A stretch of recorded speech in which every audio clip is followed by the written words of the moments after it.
네, 오늘 하나님 말씀 같이 보겠습니다. 하나님 말씀은 사도행전 20장 1절로 38절까지의 말씀인데 오늘은 31절에서 35절까지 같이 읽겠습니다. 사도행전 20장 1절로 38절까지 말씀 중에 31절에서 35절까지 말씀 일어나서 같이 읽겠습니다.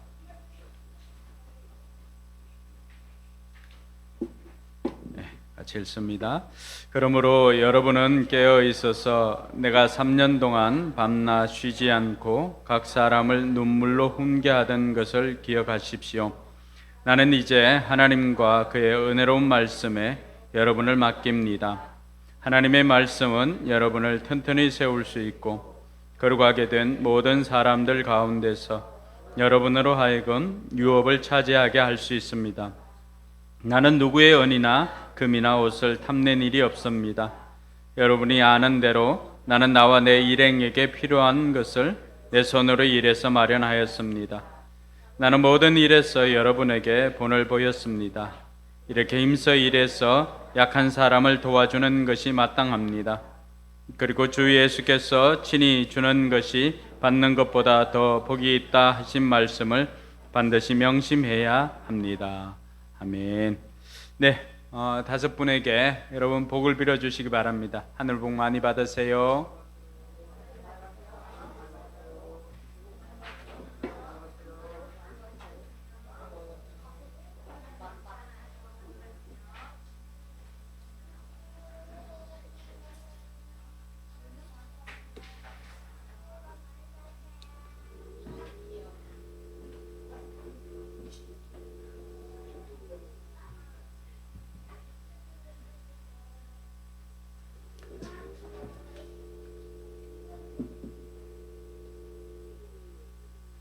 예, 어저께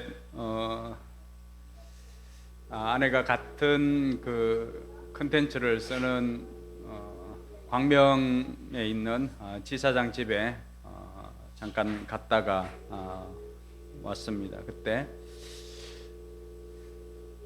이 소리가 여기서 나는 건가요? 악기 뮤트 좀 시켜주세요.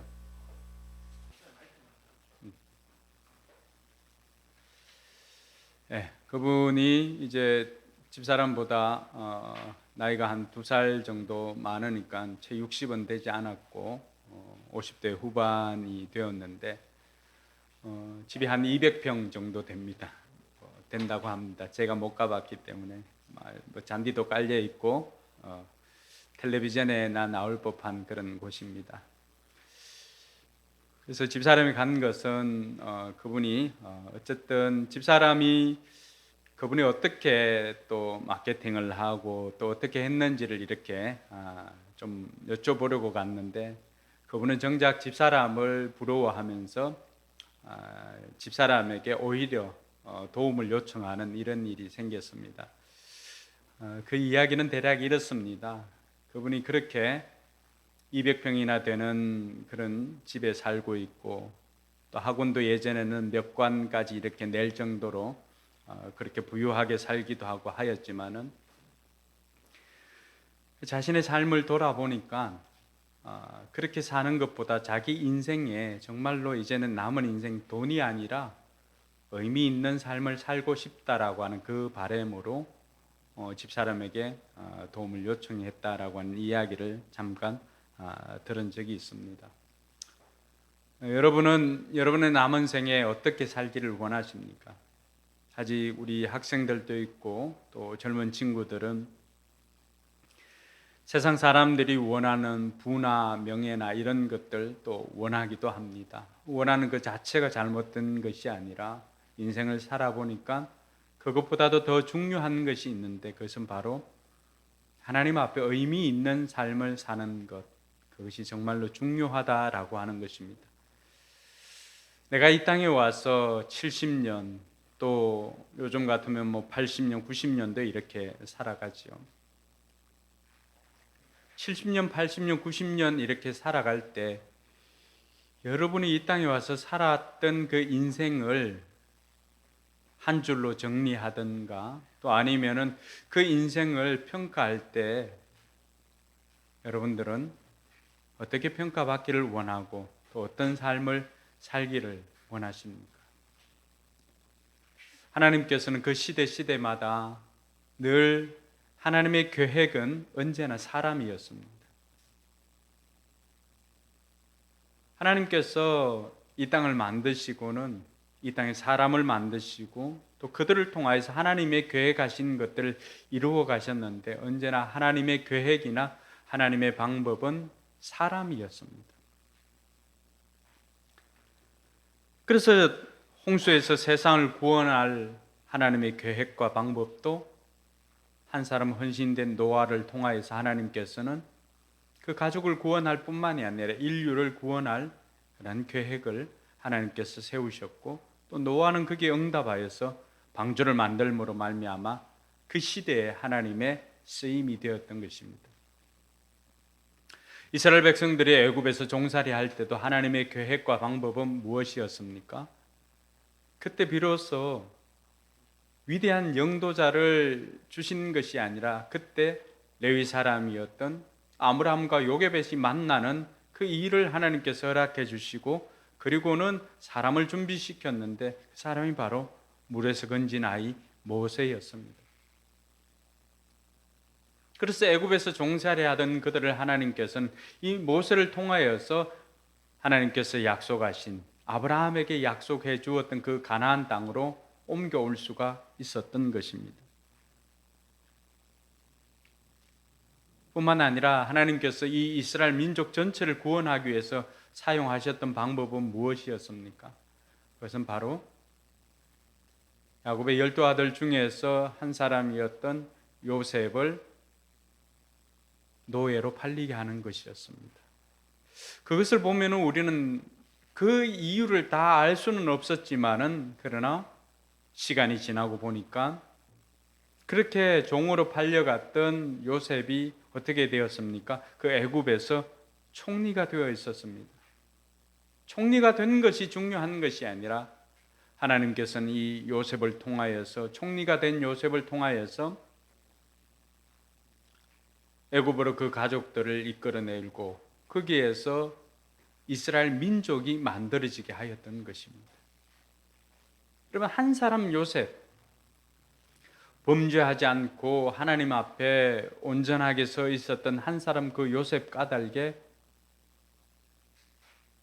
요셉으로 말미암아서 이스라엘 민족이 나중에는 구원받게 되었습니다. 예수님께서 이 땅에 오시고 난 다음에 하나님께서 유대인들 구원을 위해서 택한 사람은 갈릴리 바닷가에서 어부로 있던 베드로였습니다. 그리고는 이방 민족 구원을 위해서 하나님께서 그 당시에 선택한 사람은 바로 오늘 우리가 읽었던 이 바울이었습니다.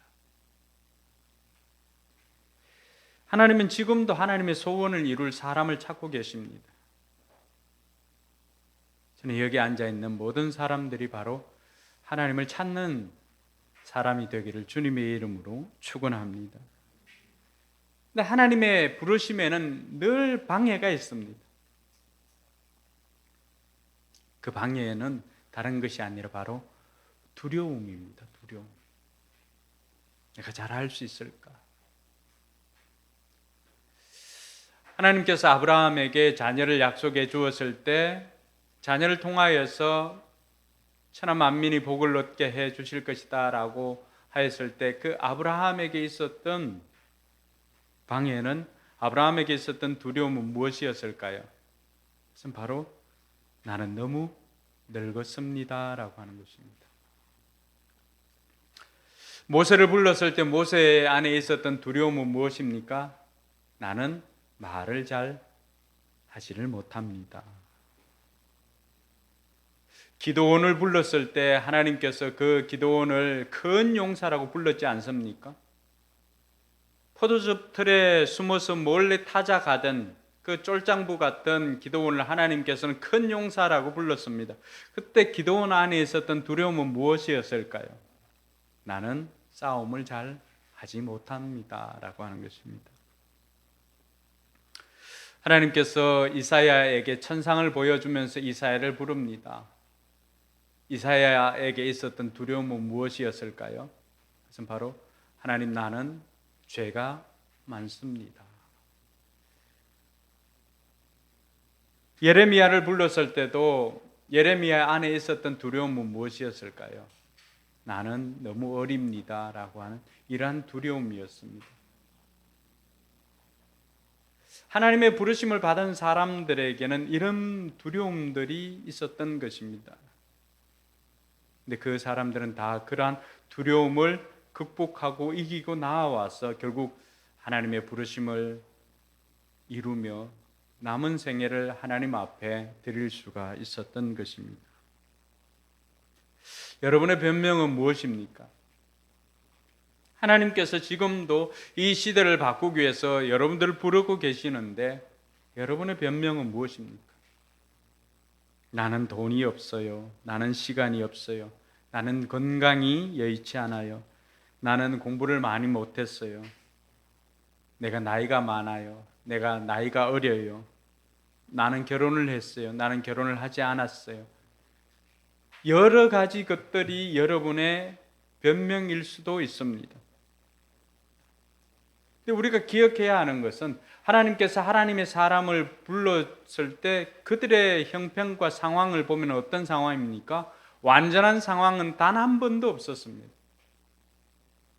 언제나 불완전한 상황에서 불완전한 인간을 하나님께서 택하셔서 그들을 통하여서 일하셨다라고 하는 것입니다. 그러니 오늘 저와 여러분들이 우리의 환경 때문에 나는 이래서 안 됩니다. 나는 이래서 안 됩니다. 아니면 내 존재나 내 상황으로 인하여서 나는 이래서 안 됩니다라고 핑계할 것이 아니라 하나님 앞에 기쁘게 쓰임받는 하나님의 사람이 되고자 소망하는 저와 여러분들이 되기를 바랍니다. 오늘 우리는 바울을 통해서 이 시대 하나님께서 사용하시는 사람, 하나님께서 기뻐하시는 일꾼은 어떤 사람인가를 통하여서 알아보고 하나님께 쓰임받기를 소망하는 이 시간이 되기를 주님의 이름으로 축원합니다. 하나님께서 다윗을 보시고는 그의 외모가 아니었지 않습니까? 외모로 하면은 그의 형 엘리압이 훨씬 더 뛰어난 사람이었지만은 그러나 하나님께서 다윗을 볼 때 그 마음에 하나님 마음에 합한 사람이었다라고 표현을 하고 있습니다. 저와 여러분들이 가지고 있는 조건이나 이런 것이 아니라 우리가 하나님께서 기뻐하시는 일꾼이 되기 위해서는 하나님 마음에 합한 사람이 되기 위해서는 우리가 무엇을 해야 하는지 또 어떤 삶을 살아야 하는지 오늘 바울의 삶을 통해서 우리가 살펴보아야 할 것입니다. 바울은 이제 이 사도행전 20장에서 그동안에 에베소에서 있었던 이 소동을 끝내고는 마게도냐를 거쳐서 아가야를 거쳐 예루살렘으로 가고자 하는 그 소망을 가지고 있었습니다. 그리고는 이제 실행으로 옮겼습니다. 사도행전 20장은 예루살렘으로 올라가기 전까지의 그 과정을 설명해 주고 있습니다. 바울은 어떻게 보면은 자기 삶 속에서 이번 여행에서 이들을 보게 되는 것이 마지막일 것이다라고 하는 것을 직감하였습니다. 그래서 그는 가는 곳마다 고별 설교를 하였는데 그 고별 설교의 마지막 그 내용이 에베소 장로들을 불렀을 때 밀레도에서 설교한 내용이 남아 있습니다. 다른 곳에서는 내용이 남아있질 않습니다. 다만 그때 상황이 어땠는가를 설명해 주는데 드로아에서는 어떤 일이 있었는가 하니까 7절에 보니까 주간의 첫날에 우리는 빵을 떼려고 모였다라고 되어 있습니다. 그때 바울은 다음 날 떠나기로 되어 있어서 신도들에게 강론을 하는데 강론이 밤이 깊도록 계속되었다라고 이야기를 합니다. 이제 다음 날 떠나게 되면 바울은 다시 이들을 볼 기회가 없다라고 하는 것을 직감하였는지 모르겠습니다. 주일 첫날에 안식 후 첫날이라고 하니까 주간의 첫날이라고 하니까 신약 성경에서 주일에 모여서 예배 드리는 그 증거가 가장 확실하게 남아 있는 것이 바로 이 본문입니다.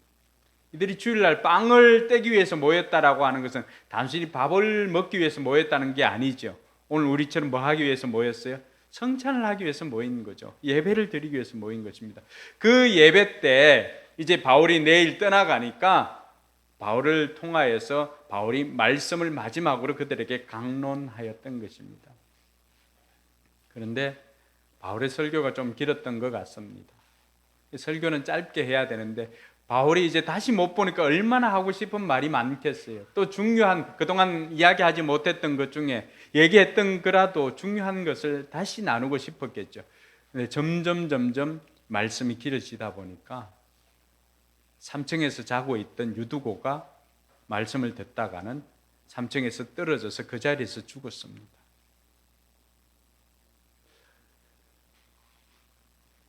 오늘 예배 드리다가 조는 사람들 이 본문 말씀 집중해야 됩니다. 말씀을 듣다가 떨어져 죽을 일도 생깁니다. 근데 감사한 것은 우리는 뭐 3층 누락이 있고 한 게 아니라 다행히 그 낮은 의자라서 다행히 떨어져도 저는 졸다가 그 의자에 넘어지는 사람까지는 봤습니다. 떨어지는 사람 보지는 못했고. 여러분 예배 드리다가 사람이 죽었어요. 엄청난 위기 아닙니까? 우리는 그냥 졸다가 떨어져 죽었다고 하니까 웃고 지내지만은 그때 그 상황에서 여러분들이 있었다고 하면 생각해도 굉장한 위기입니다. 심지어 예배 드리다가. 그리고 그 가정이 믿는 가정인지 그렇지 않은지는 아무 표시가 없습니다. 소동이 일어날 법한 그 순간에 바울이 나서서 그 떨어진 유두고 위에 올라가서 몸을 이렇게 덮고는 이야기를 합니다. 소란 피우지 말라. 아직도 그 생명이 그의 안에 있다. 그래서 이 말씀을 듣고는 사람들이 어떤 사람들은 유두고가 죽지 않았다라고 생각한 사람들도 있습니다. 기절했구나. 그러나 우리는 이 글을 쓰고 있는 사람이 누가인지 우리는 기억해야 됩니다. 누가 썼죠? 누가가 썼잖아요. 누가의 직업이 뭐예요? 의사의 진단이니까 의사가 누가가 죽었다고 하면 죽은 거예요. 그러니까 어떤 그 장례식장에 할아버지가 돌아가셔가지고 이렇게 갔는데 관에 이렇게 죽었다고 이제 하니까 눕혀 있었죠. 근데 이 입관을 할 때 이렇게 관을 좀 열어놓고 다 우리는 뭐 이렇게 감지는 않지만은 감아놓고 이렇게 있으니까 이렇게 있다가 조금 꿈틀거리는 거예요. 할머니가 이렇게 보니까 꿈틀거리고 있는 영감을 보았습니다. 할머니가 조용하게 이렇게 해가지고 의사가 죽었다고 했잖아. 할아버지 꼼짝도 못하고 그대는 누워있어. 의사의 말은 들어야 돼. 그때 바울이 올라가서 그 사람을 살리고는 다시금 그들과 이야기를 합니다. 말씀에는 밤이 새도록 날이 새도록 오래 이야기하고 떠났다고 말하고 있습니다. 여러분 우리 목장이 차 시간 때문에 나눔 시간이 조금 줄어드는 경우도 있지만은 교회는 목장은 저는 이렇게 돼야 되지 않나 생각을 합니다. 물론 제 설교는 이보다는 짧겠지만은 그러나 우리가 목장에서 나눔을 할 때는 충분히 나눔을 하고 때로는 우리의 나눔으로 인해서 날이 셀 정도로 나눔을 하는 은혜가 있었으면 좋겠습니다. 중요한 것은 그 순간에 이 유두고가 나음으로 인하여서 그 기적으로 인해서 많은 사람들이 위로를 받았다라고 말하고 있습니다. 여러분 하나님께서는 지금도 기적을 베풀어 주시고 우리에게 위로를 베풀어 주시는 분이십니다. 우리의 삶에 고단한 문제가 있거나 우리의 삶에 정말로 우리 힘으로 할 수 없는 마치 유두고가 떨어져서 죽은 것과 같은 그 상황이 우리에게 도래할 때도 있습니다. 그런데 오늘 하나님께서 이 바울을 통하여서 그 예배드리는 그 시간에 이 유두고를 살린 것처럼 우리 인생이 예배드리는 이 시간에 우리가 해결할 수 없었던 문제도 여러분들이 예배드리는 이 시간에 하나님께서 기적으로 해결하여 주실 줄로 믿습니다. 그래서 이 예배 시간 우리에게 너무나 소중한 것입니다. 그래서 예배를 우습게 보면 안 돼요, 여러분. 여러분, 이 예배 시간을 통하여서 수많은 사람들이 자신의 삶의 변화를 경험하고 자신의 삶의 기적을 경험합니다. 여러분들이 예배드리는 이 시간에도 하나님께서는 우리의 예배를 받으시지만 하나님께서는 여전히 일하고 계심을 믿어야 할 것입니다. 여러분이 이 자리에 나오기까지 정말 수고하고 무거운 짐을 지고 왔는데 그 짐 때문에 여러분 얼굴이나 여러분 마음 편치를 않았는데 예배드리는 이 시간에 하나님께서 그 모든 것들을 해결하여 주심을 믿으시기 바랍니다. 그래서 이스라엘 백성들은 성막에 이렇게 들어와 가지고 하나님 앞에 그 예물을 올려놓고 예배를 드리고 나갈 때 이 성막 문이 동쪽 편으로 이렇게 향해 있거든요. 그 문을 이렇게 나설 때는 떠오르는 해를 보면서 그 얼굴에 빛을 이렇게 받으면서 나아가도록 성막이 되어 있습니다. 무거운 짐을 지고 왔다 할지라도 돌아갈 때는 어떻습니까? 하나님께서 비추어 주시는 그 빛으로 말미암아서 웃는 얼굴로 나아갈 수 있게 하는 것이 하나님께서 우리로 하여금 예배를 통하여서 경험하게 하는 것임을 믿으시기 바랍니다. 이런 일이 있고 난 다음에 이제 드로아에서 바울은 밀레도로 옮겨갑니다. 밀레도로 옮겨간 것은 가는 길에 에베소에 들리지 않고 밀레도로 바로 간 것은 그가 오순절까지는 예루살렘으로 가야 했기 때문입니다. 그래서 밀레도로 가서는 그곳에서 바울은 지난번 3년 동안이나 성공적으로 사역했던 에베소에 있는 장로들을 그곳으로 초청해서 그들에게 이제 고별 설교를 밀레도에서 하는 것입니다. 오늘 우리가 주목해야 되는 것은 밀레도에서 장로들에게 했던 바울의 그 고별 설교를 통해서 바울이 어떻게 사역을 했고 또 바울은 장로들에게 무엇을 부탁했는가를 통해서 하나님께서 기뻐하시는 일꾼들은 어떻게 살아가는가를 배울 수 있기를 바랍니다. 첫 번째는 겸손과 눈물로 섬기는 일꾼입니다. 19절 말씀해 보니까 나는 겸손과 많은 눈물로 주님을 섬겼습니다. 나는 또 유대 사람들의 업무로 내게 덮친 온갖 시련을 겪었습니다 라고 말하고 있습니다. 바울은 겸손과 눈물로 섬기는 일꾼이었습니다. 오늘 하나님이 기뻐하시는 일꾼은 다른 사람이 아니라 겸손한 사람입니다. 또 영혼을 위해서 울 줄 아는 사람입니다.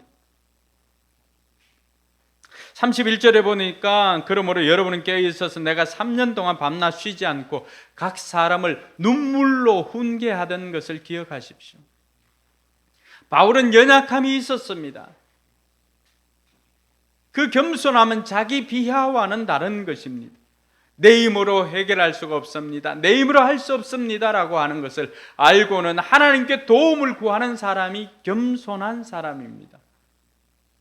그러니 바울은 자기 힘으로 이 성도들이 겪고 있는 문제를 해결할 수 없으니까 바울은 어떻게 합니까? 하나님 앞에 우는 시간이 점점 많아졌던 것이죠. 여러분, 하나님 앞에 우는 시간이 많아질수록 세상에서 울 시간이 줄어든다는 것을 기억하시기 바랍니다. 바울은 그렇게 겸손한 사람이었습니다. 주님의 도움 없이는 할 수 없음을 고백하는 사람. 저와 여러분들이 목양을 하다 보면은 목자 목녀들이나 목양을 하다 보면 겪는 것은 성도들의 삶 가운데 또 여러분 가족 중에서도 여러분들이 그 가족의 일이 생겼을 때 그것을 대신해 줄 수 없는 일들이 너무나도 많이 있습니다. 그럴 때 여러분은 어떻게 합니까? 바울이 우리에게 가르쳐 주는 것은 다른 것이 아니라 겸손과 눈물로 하나님 앞에 구하는 것입니다. 그래서 고린도전서 15장 10절에 보면은 바울은 자신을 어떻게 표현하고 있습니까? 나는 오늘 하나님의 오늘 은혜로 오늘의 내가 되었습니다. 나에게 베풀어 주신 하나님의 은혜는 헛되지 않았습니다. 나는 사도들 가운데 누구보다도 더 열심히 하였습니다. 그러나 이렇게 한 것은 내가 아니라 나와 함께 하신 하나님의 은혜입니다. 겸손과 눈물로 섬긴 일꾼은 다른 사람이 아니라 내가 아니라 하나님입니다라고 고백할 수 있는 사람입니다. 우리는 조그만 것을 하고도 이것은 마치 내가 한 것인데 못 알아주면 섭섭하고 시원섭섭해서 우리는 원망하기가 일쑤입니다. 그러나 바울이 우리에게 가르쳐 주는 것은 겸손한 일꾼, 하나님께서 기뻐하시는 일꾼은 내가 아니라 하나님을 드러내는 일꾼인 것을 우리에게 말해주고 있습니다. 그러므로 저와 여러분들이 더욱더 하나님을 의지하는, 눈물로 하나님 앞에 기도하는 저와 여러분들이 되길 주님의 이름으로 축원합니다. 두 번째는 담대히 하나님 말씀을 전하는 일꾼이 하나님이 기뻐하신 일꾼이라고 했습니다. 바울은 여러 가지 핍박이 많았습니다. 그런데 바울은 많은 박해와 또 협박과 이런 것이 있어도 바울은 20절에 보니까 나는 유익한 것이라고 한다면 빼놓지 않고 여러분에게 가르쳤습니다. 성도들에게 유익한 것이라고 한다면 어떠한 협박이 있어도 공중 앞에서나 장소 불문하고 어디에서나 그것을 성도들에게 가르쳤다라고 고백하고 있습니다. 그 내용이 무엇입니까? 21절에 보니까 그것이 헬라인이나 유대인이나 하나님 앞에 똑같이 회개하고 돌아오는 것입니다. 그리고는 하나님께로 돌아올 것과 뭐지요? 우리 주 예수를 믿을 것을 엄숙히 정언하였습니다. 바울이 정언했던 것은, 바울이 담대히 하나님의 말씀을 전하여 했던 것은 성도들에게 유익한 것이라고 한다면 장소 불문하고 전하였다는 것입니다. 뿐만 아니라 반드시 기억해야 하는 것, 우리가 회개하고 돌아와야 될 뿐만이 아니라 하나님을 믿어야 하는, 예수님을 믿어야 하는 이 내용만큼은 반드시 가르쳤다라고 말하고 있습니다. 오늘날 많은 청중들이 듣고 싶은 말보다는 들어야 할 말들이 점점 희석되어져 가는 시대에 우리가 살아가고 있습니다. 그렇게 하다 보니까 많은 설교자들도, 여러분 큰 교회 다 그런 것은 아니지만 큰 교회도 들어야 할 설교보다는 듣고 싶은 설교를 많이 하는 경우가 있습니다. 근데 바울은 오늘 우리에게 가르쳐 주고 있습니다. 하나님이 기뻐하는 일꾼은 어떤 일꾼인가? 들어야 할 설교를 전하는 사람이 하나님 기뻐하는 일꾼이다라고 하는 것을 말해주고 있습니다. 근데 요즘은 그런 것을 전하기 위해서는 용기가 필요합니다. 회개에 대한 이야기가 많이 사라졌습니다. 죄인이라고 하는 말을 듣고 싶은 사람이 얼마나 있겠습니까? 회개하라고 하는 말을 듣고 싶은 사람이 얼마나 있겠습니까? 다들 위로받기를 원하고 이렇게 하면은 성공할 수 있습니다 라고 하는 자기 개발식의 그러한 내용은 듣고 싶어 하지만 정작 들어야 할 설교, 이렇게 살아야 합니다. 회개해야 됩니다. 제대로 헌금 생활을 해야 됩니다. 그리고 봉사해야 됩니다. 헌신해야 됩니다. 전도해야 됩니다. 이런 설교를 듣고 싶은 사람이 과연 몇 사람이나 될까요? 바울은 오늘 우리에게 가르쳐 주는 것은 하나님의 일꾼이라고 한다면 담대히 하나님 말씀을 전하는 사람이 하나님의 일꾼인 것을 가르쳐 주고 있습니다. 그리고 세 번째로는 성령의 인도함을 받는 일꾼이 하나님이 기뻐하시는 일꾼이라고 했습니다. 22절과 23절 보니까 바울은 자신이 이제는 성령에 매여서 예루살렘으로 가게 되는데 그 앞에 어떤 고난이 있는지는 알면서도 바울은 그 길로 가야만 했습니다. 성령이 일러주는 대로 순종하는 삶을 살았던 것이 바울입니다. 오늘 이런 바울의 모습을 보면서 우리는 스스로 질문을 해보아야 합니다. 나는 과연 성령님께서 사용하기 편한 일꾼인가 그렇지 않은 일꾼인가를 스스로 물어보아야 합니다. 여러분, 누가 성령님께서 사용하기 편한 일꾼일까요? 여러분, 집에서도 일을 시키면 이 핑계 저 핑계 대는 사람을 일 시키기가 쉽습니까?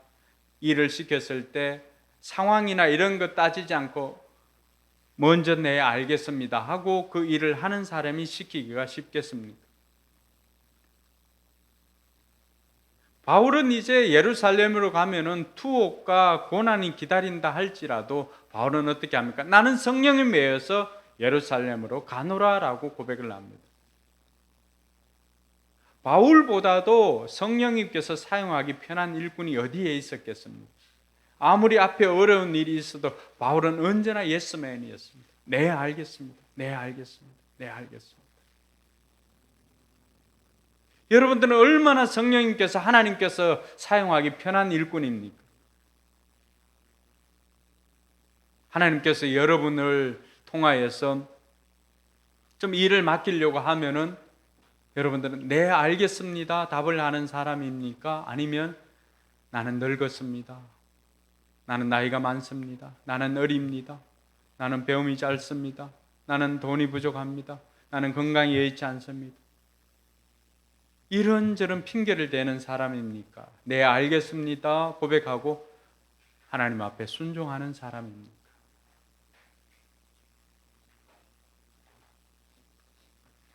순종의 여부가 우리가 얼마나 하나님께서 사용하기 편한 일꾼인가를 가늠하는 기준이 된다라고 하는 사실을 깨닫고 순종함으로 성령님께서 사용하기 편한 도구가 되는 저와 여러분들이 되길 주님의 이름으로 축원합니다. 네 번째, 하나님 기뻐하는 일꾼은 사명을 이루기 위해 달려가는 일꾼입니다. 24절에 보니까 바울은 이 사명을 위해 하나님의 은혜의 복음을 증언하는 일을 다하기까지 나는 내 목숨을 조금도 아끼지 않는다고 고백하고 있습니다. 여러분, 이 사명을 위해서는 큰 희생과 대가를 지불할 각오가 있어야 됩니다. 큰 희생과 대가를 지불할 각오가 있다면은 그것은 언제든지 이룰 수가 있습니다. 바울은 내가 사명을 이루기만 한다면은 그 일을 위해서는 내 목숨조차도 조금도 아끼지 않겠습니다라고 이야기를 합니다. 큰 열매가 맺어지기 위해서는 그만한 희생과 대가를 지불해야만이 그것을 얻을 수 있다라고 하는 것입니다. 오늘 우리가 누리고 있는 이 자유를 위해서 얼마나 많은 사람들이 희생을 했습니까? 그런 희생 없이는 이 고귀한 것을 우리가 얻을 수가 없습니다.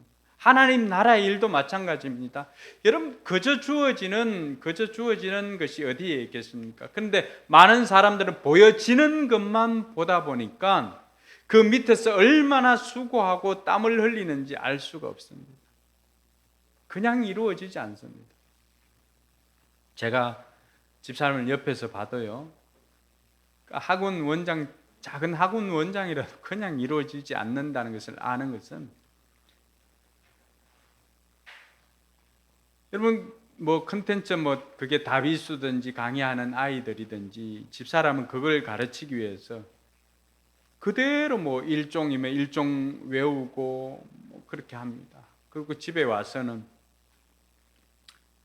1시고 2시고 그 문제를 계속해서 풀어가지고 자기만의 그 풀이 노트를 만듭니다. 그렇게 하니까 누가 와도 그게 6살짜리 아이든 아니면 60 먹은 원장이든 누구 앞에서라도 당당하게 자신 있게 가르칠 수 있는 것입니다. 그저 이루어지는 것이 없습니다. 사람들은 그저 이루어진 그 결과만 보지만, 그러나 저와 여러분들은 그 사명을 이루기 위해서 달려가는 그 가운데 있는 희생과 대가를 지불한 그것을 우리는 볼 수 있어야 됩니다.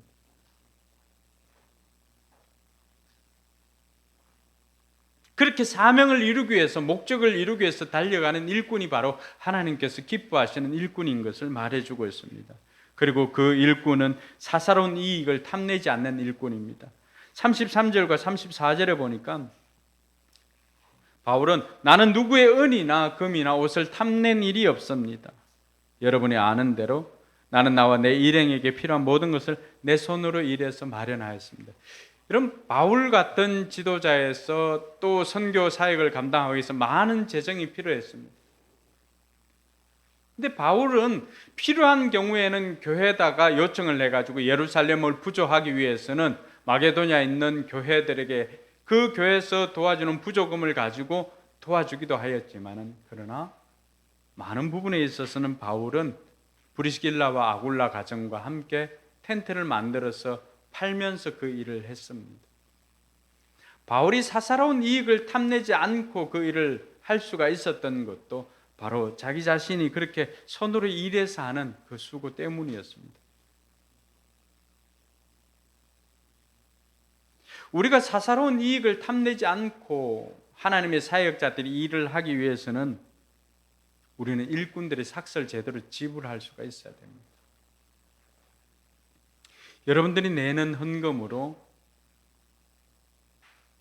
교회 일꾼들이 그걸로 사례를 받습니다. 임대료를 냅니다. 또 다른 경비가 들어갑니다. 우리 교회도 비교적 안정적으로 이렇게 해올 때도 있었지만은 이제는 늘 재정적인 어려움이나 이럴 때가 있습니다. 언제부턴가 강도사님 사례를 제 날짜에 주지 못할 때가 많이 있습니다. 저는 저보다 우선해서 늘 강도사님이 이렇게 사례를 줄 때가 많은데, 그래서 우리도 일을 하는 것입니다. 그러나 중요한 것은 교회가 사역자들이 사사로운 이익을 탐하지 않도록 충분한 사례를 할 수가 있어요. 저는 더 열심으로 여러분들 사업장이나 여러분들 직장을 위해서 기도하는 것은, 우리 성도들이 마음껏 헌금을 내서 우리 사역자들이 마음껏 사역할 수 있는 그런 환경들이 만들어졌으면 좋겠습니다. 바울도 마찬가지였고요. 그것이 우리가 온전한 헌금을 해야 되는 이유가 거기에 있는 것입니다. 뿐만 아니라 하나님이 기뻐하는 사역자는, 일꾼은 말이 아닌 삶으로 본을 보이는 일꾼입니다. 오늘 35절 말씀에 보니까 바울이 어떻게 말합니까? 나는 모든 일에서 여러분에게 본을 보였습니다. 이렇게 힘써 일해서 약한 사람을 도와주는 것이 마땅합니다. 바울의 삶은 말로만 하는 사람이 아니었습니다. 삶으로 살아내는 사람이었기 때문에 바울의 한마디 한마디나 행동 하나하나가 영향력이 있었던 것입니다. 여러분, 리더십은 그냥 키워지는 것이 아니라 리더십은 말이 삶으로 되어지는 사람이 영향력이 커지는 것입니다. 사람들도 말보다는 삶으로 배우는 것입니다. 그러므로 저와 여러분들이 말보다는 삶으로 살아내므로 본을 보여주는 저와 여러분들이 되기를 주님의 이름으로 축원합니다. 그러니까 이런 사람들이 하나님께서 기뻐하시는, 바울을 통해서 오늘 우리가 배울 수 있는 하나님 기뻐하시는 일꾼이라고 하는 사실입니다. 그럼 이제 우리는 어떻게 할까요? 우리는 어떻게 하면 하나님 기뻐하는 일꾼이 될까요? 첫 번째는 자기 자신을 살펴야 합니다. 내가 하나님이 기뻐하는 일꾼인지, 하나님이 편하게 사용하는 일꾼인지, 그러려면 무엇보다도 구원의 확신이 있어야 됩니다. 오늘 26절에 보니까 장로들을 초청해가지고 바울이 제일 먼저 그들에게 점검한 것이 무엇입니까? 자기를 살펴보라고 하면서 여러분 가운데서 누가 구원을 받지 못하는 일이 있더라도 내게는 아무런 책임이 없습니다 라고 말합니다. 그러면서 27절, 28절에 보면 자기 자신을 살피라고 그렇게 말합니다. 여러분은 자기 자신을 잘 살피고, 자기 자신을 잘 살피라는 것이 무엇입니까? 구원의 확신이 있는지, 자기 자신은 하나님이 기뻐하는 일꾼인지 먼저 자기 처신을 잘 하라고 하는 것입니다. 나는 얼마나 목숨을 내놓고 사역하는 바울을 보면서 나는 얼마나 희생과 대가를 지불할 각오가 되어 있는지, 열매는 희생과 대가를 치룰 각오에 따라서 달라집니다. 여러분, 큰 열매, 많은 열매, 좋은 열매를 맺기 위해서는 그만큼 희생하고 대가를 지불할 각오가 있어야만이 좋은 열매를 얻을 수가 있습니다. 그리고 나는 말이 아닌 삶으로 본을 보이는 사람인지 자기 자신을 살펴보아야 합니다. 오늘 저와 여러분들이 그 누구보다도 우리 자기 자신을 살핌으로 인하여서 하나님이 기뻐하는 일꾼들이 다 될 수 있기를 주님의 이름으로 축원합니다. 두 번째는 양떼를 살펴야 합니다. 28절에 보니까 여러분은 자기 자신을 잘 살피고 양떼를 잘 보살피십시오. 성령이 여러분을 양떼 가운데 감독으로 세우셔서 하나님께서 자기 아들의 피로 사신 교회를 돌보게 하셨습니다. 에베소 장로들뿐만이 아니라 우리에게 주신 하나님의 말씀입니다. 우리를 양떼들 가운데 양떼들을 보살피라고 우리를 목자로 우리를 성도로 세워주었다고 말하고 있습니다. 베드로에게 양떼를 부탁하신 주님이십니다.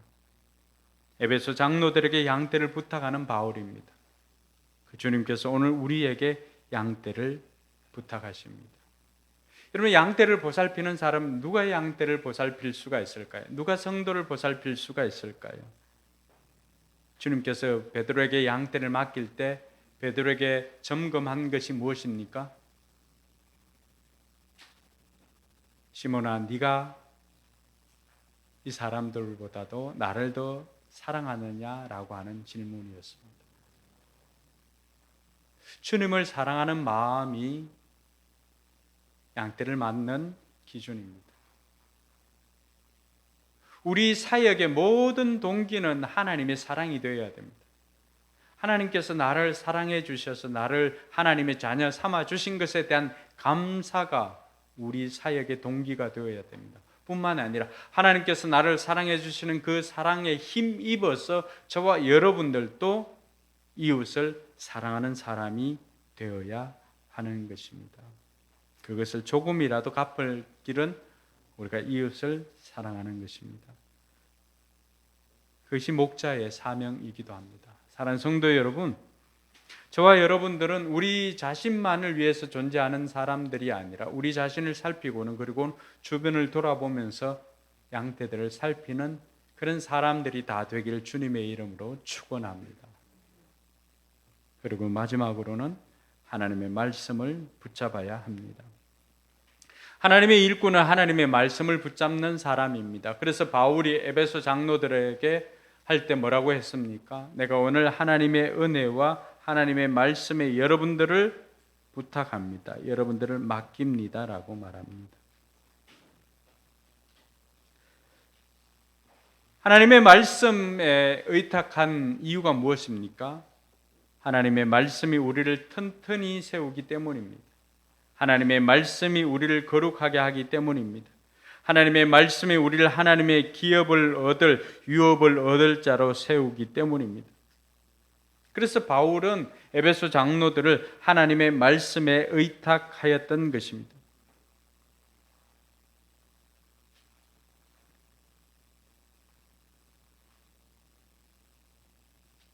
그래서 이 말씀이 우리를 이끌어갈 때 우리에게 가장 좋은 도구라고 할 수 있는 것이 바로 하나님의 말씀을 묵상하는 큐티가 우리에게는 매우 좋은 도구가 될 수가 있습니다. 새로운 삶에서는 앞으로 이 큐티에 대해서 집중적으로 배우게 될 것입니다. 이 말씀이 우리 인생의 매뉴얼입니다. 대부분 여기에 다 들어 있습니다. 하나님의 말씀을 통하여서 저와 여러분들은 어떻게 살아야 될지를 알 수가 있습니다. 무엇을 해야 할지도 알 수가 있습니다. 또 어떻게 하면 복을 받는지도 알 수가 있습니다. 우리가 사도행전을 하면서 계속해서 강조되어지는 것이 하나님의 말씀과 기도였습니다. 여러분 얼마나 말씀을 읽고 있습니까? 우리가 말씀이 우리의 힘을 키워주는 것이다라고 하면서 하였는데 여러분 어디까지 읽고 있습니까? 우리는 이렇게 느끼지만 행동으로 옮기기가 쉽지 않습니다. 이제 올해 남아있는 그 기간 동안 여러분 다시금 하나님의 말씀을 붙잡고 하나님의 말씀대로 살아갈 수 있기를 주님의 이름으로 축원합니다. 그것이 우리로 하여금 하나님께서 기뻐하시는 일꾼으로 변화시켜주는 도구가 될 것입니다. 저와 여러분들 모두가 하나님의 말씀에 붙잡힌 바 되어서 하나님이 기뻐하는 일꾼이 되어서 하나님께 영광 돌리기를 주님의 이름으로 축원합니다. 기도하겠습니다.